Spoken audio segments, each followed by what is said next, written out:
अब क्वेश्चन 5 की बारी है। 100 परिवारों में बच्चों की संख्या निम्न प्रकार है। ये टेबल दे रखी है और इनका आपको समांतर माध्य ज्ञात करना है।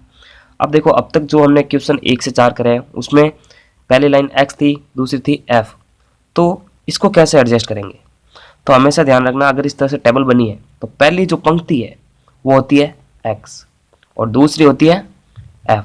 ठीक है, तो सॉल्व करने का तरीका वही रहेगा। सबसे पहले लिखेंगे xi, उसके बाद में fi, उसके बाद में fi इंटू xi।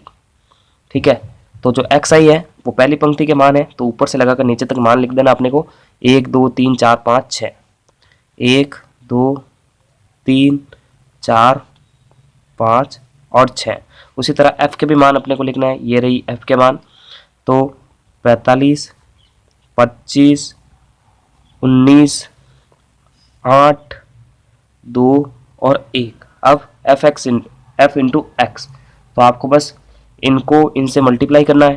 तो 45 को 1 से करेंगे 45, इसका हो जाएगा 50, इसका हो जाएगा 19 57, इसका हो जाएगा 8 चौक 32, 5 दूनी 10, 6 कम 6।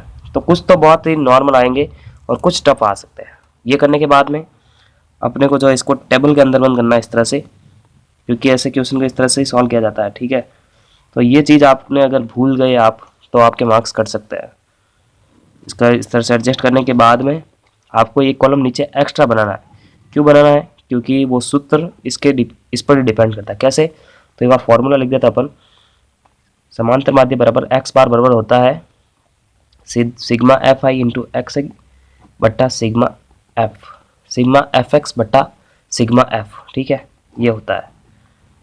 तो सिग्मा एफ एक्स यानी इन एफ एक्स का योग, सभी का जितने भी अवयव है इन सभी को जोड़ेंगे तो आएगा 200, और उसी तरह अगर इन सभी को जोड़ेंगे तो आएगा 100 आएगा। ठीक है, तो सिग्मा एफ एक्स का मान सूत्र में रख देते हैं। सिग्मा एफ एक्स का मान है 200 और एफ का मान है सिग्मा एफ का मान है 100, कट जाएगा, आंसर आएगा 2। ठीक है, तो इस तरह से इसका समांतर माध्य है 2। अब क्वेश्चन है 6। एक कक्षा में छात्रों के भार निम्न सारणी में दिए गए हैं। तो ये भार दिए गए हैं और छात्रों की संख्या दे रखी है। समांतर माध्य की आपको गणना करनी है। अब देखो, इससे पहला जो क्वेश्चन था वो एक टेबल के अंदर था, लेकिन इसके अंदर जो इस तरह से एडजस्ट किया है, तो इसको कैसे सॉल्व करते हैं? तो हमेशा ध्यान रखना, अगर इस तरह से क्वेश्चन है तो आपको जो पहली जो रो है यानी पहली स्तंभ, इसको स्तंभ बोलते हैं। ठीक है, पहला जो स्तंभ है इसको बोलते हैं x। हमेशा पहले स्तंभ को x मानेंगे और दूसरे स्तंभ को f मानेंगे, यानी xi के मान दे रखे हैं और fi के भी मान दे रखे हैं। तो ये तो एडजस्ट ही है। ऐसे क्वेश्चन तो सिर्फ खाली x लिख के f लिख के ये सारे के सारे मान है जैसे लिखना है और इसमें एक एक्स्ट्रा कॉलम बना देना है। तो ठीक है, ऐसे क्वेश्चन में कंफ्यूज होने की बिल्कुल ज़रूरत नहीं है। बहुत ही सिंपल तरीके से यह भी सॉल्व हो जाता है, क्योंकि जैसे उस तरह से टेबल दे रखी है तो हम ऊपर से नीचे तक लिखते थे, लेकिन इसमें ऐसा नहीं है। इसमें सभी पहले से ही एडजस्टमेंट है। तो पहली लाइन को हमेशा x मानना, दूसरी लाइन को हमेशा क्या मानना, f मानना है। तो वापस एक बार इसको एडजस्टमेंट कर देंगे कुछ इस तरह से आंसर देखकर। कैसे करते हैं? सबसे पहले xi, उसके बाद में fi, उसके बाद में fi इंटू xi। तो xi में पहले जो इसके जो मान दे रखे हैं सारे के सारे वापस है जैसे कि जैसे लिखना है। ठीक है, क्या है? सबसे पहले 20 है, उसके बाद में 21 है, उसके बाद में है 22, उसके बाद में है 23, 23 के बाद में 24, 25, 23 24 25 है, उसके बाद में है 28, उसके बाद में 27 और उसके बाद में है वापस 28। तो यहाँ पर थोड़ी सी गलती दे रखी है, यहाँ पर मिस प्रिंटिंग है थोड़ी सी, यहाँ पर होगा 26 होगा। ठीक है, क्योंकि सारे कंटिन्यू चल रहे हैं। तो 28 तक है। उसके बाद में f के मान है 1 2 1 2 6 7 4 2 3 2 और 3। ठीक है, अब f इंटू एक्स करके मान लिखना है। तो 20 इंटू 1 करेंगे, 20 21 2 42 हो जाएगा।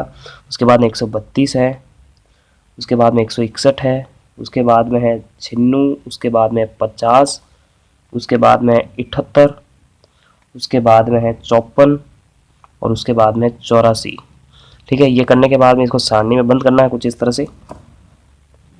ठीक है, स्केल की हेल्प नहीं, लेकिन ये थोड़ा वीडियो लंबा ना हो जाए इसके लिए मैं इसको शॉर्टकट में आपको करवा रहा हूँ सॉल्विंग। ठीक है, इस तरह से करने के बाद में एक एक्स्ट्रा कॉलम बनाना नीचे की तरफ।